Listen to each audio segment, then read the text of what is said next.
We're just trying to get students to engage analytically around computer programming and to have a good time with it. Because of course, if you're having a good time, you're going to learn. You're going to be emotionally engaged. People learn when they're emotionally engaged. Large number of students arrive here with misconceptions about what science and math are. That they think it's all about memorizing rules. That they're learning facts they should memorize, and they've even learned that it's not helpful to analyze reflectively.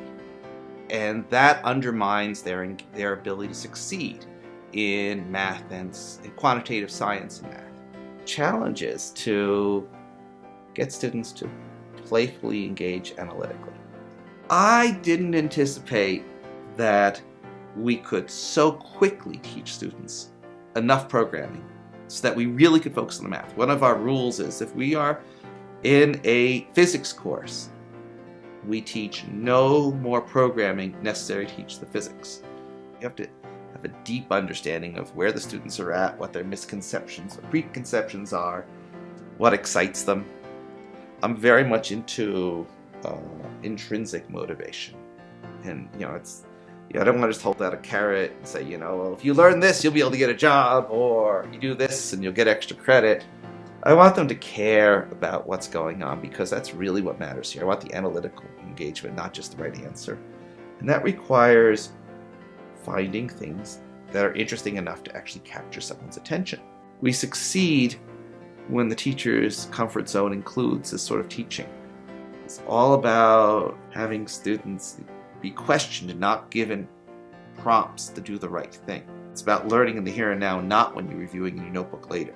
I also have this vision that if this was effective, that every student could potentially, whether it's in high school algebra or some other or physics course, everyone learns enough programming so that when it's useful to have students learn programming and essentially apply programming in some context, they have the right attitude, they understand the basic ideas, so I just got to teach them a little additional syntax or whatever you need to do. If what you do when you hand them the computers, you give them a long vocabulary list of things to memorize, and you tell them to type things that they don't understand, then nothing works.